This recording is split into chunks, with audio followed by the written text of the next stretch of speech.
सोचो एक दिन सुबह आप अपनी विंडो खोलते हो और बाहर जो आसमान दिखाई देता है वो ब्लू नहीं डीप ऑरेंज और रेड होता है। दूर होरिजन पर एक छोटा सा सन दिख रहा है और आसपास सिर्फ रेड डेजर्ट। ना ट्रीज, ना ओशन, ना सिटीज, सिर्फ एक एलियन वर्ल्ड। ये कोई साइंस फिक्शन मूवी का सीन नहीं है, ये हो सकता है ह्यूमैनिटी का फ्यूचर हो। और उस प्लेनेट का नाम है मार्स। मार्स को हम रेड प्लेनेट के नाम से जानते हैं। सोलर सिस्टम में अर्थ के बाद अगर कोई प्लेनेट है जहां फ्यूचर में ह्यूमंस रहने की पॉसिबिलिटी सबसे ज्यादा है तो वो है मार्स। लेकिन यहाँ एक बड़ा सवाल है, क्या मार्स सच में ह्यूमंस के लिए एक सेकंड होम बन सकता है या फिर ये सिर्फ एक डेंजरस लाइफलेस डेजर्ट है जहाँ सरवाइव करना ऑलमोस्ट इम्पॉसिबल है। इस सवाल का जवाब ढूंढने के लिए हमें मार्स को थोड़ा करीब से समझना पड़ेगा। मार्स सोलर सिस्टम का फोर्थ प्लेनेट है जो सन से अर्थ के बाद आता है। अर्थ से मार्स का डिस्टेंस एवरेज 225 मिलियन किलोमीटर होता है। अगर आज हम रॉकेट में बैठकर मार्स की जर्नी स्टार्ट करें तो वहां पहुंचने में लगभग 6 से 9 महीने का समय लगेगा। मतलब अगर आप मार्स मिशन पर जा रहे हो तो आपको स्पेस में लगभग आधा साल ट्रेवल करना पड़ेगा। और जब आप फाइनली मार्स पर लैंड करोगे तो जो वर्ल्ड आपके सामने होगा वो अर्थ से बिल्कुल अलग होगा। मार्स का कलर रेड है, इसलिए इसे रेड प्लेनेट कहा जाता है। लेकिन मार्स रेड क्यों है? इसका रीजन है आयरन ऑक्साइड।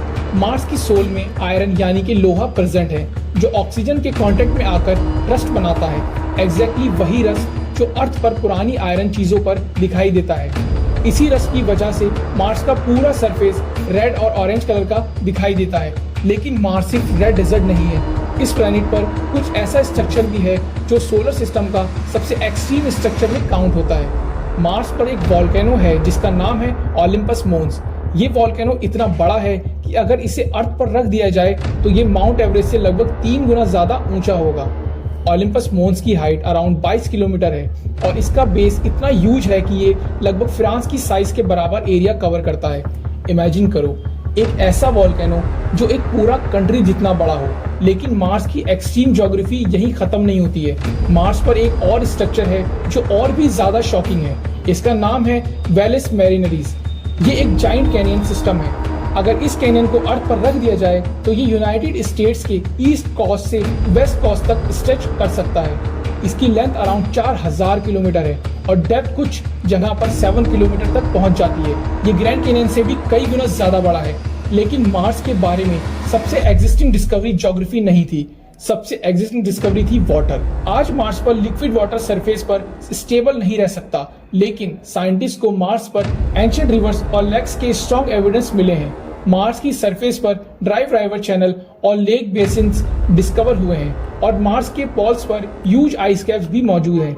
इसका मतलब है कि ये कई बिलियंस ऑफ ईयर्स पहले मार्स के एनवायरनमेंट आज से बिल्कुल डिफरेंट हो सकता है। हो सकता है कि मार्स पर ओशन भी रहे हों और अगर वाटर था तो और भी क्वेश्चन नेचुरली अराइज होते हैं। क्या मार्स पर कभी लाइफ एग्जिस्ट करती थी?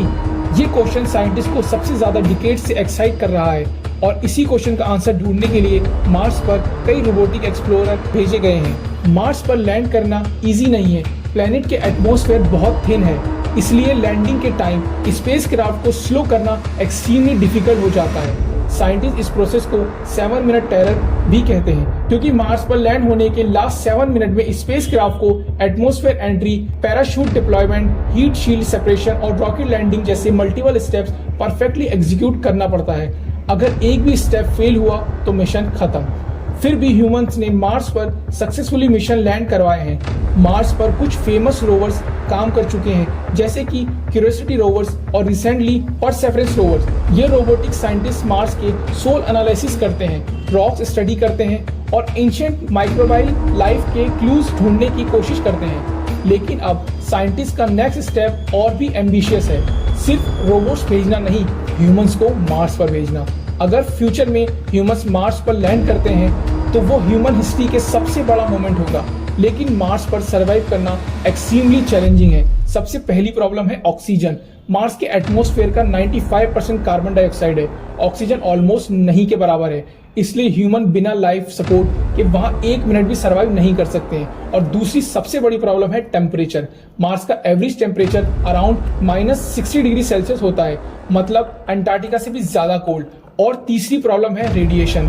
मार्स पर स्ट्रॉन्ग मैग्नेटिक फील्ड है जो हार्मफुल कॉस्मिक रेडिएशन को ब्लॉक कर सकते हैं।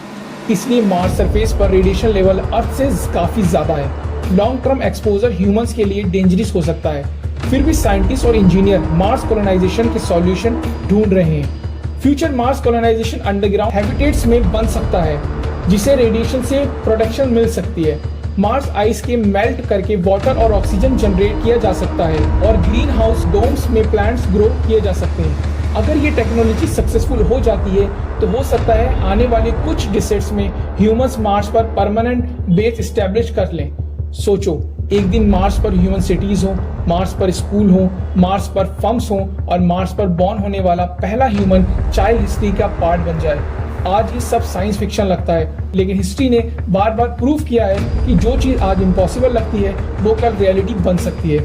और शायद फ्यूचर में जब ह्यूमन सोलर सिस्टम में ट्रैवल करेंगे तो मार्स ह्यूमैनिटी का पहला इंटरप्लैनेटरी होम बन चुका होगा और उस दिन हम ऑफिशियली एक मल्टीप्लैनेटरी स्पीशीज बन चुके होंगे। स्पेस से रिलेटेड वीडियोस के लिए, मार्स, जुपिटर, नेपट्यून जैसे टॉपिक्स के लिए आप स्पेस दुनिया को सब्सक्राइब करें और चैनल को लाइक करें।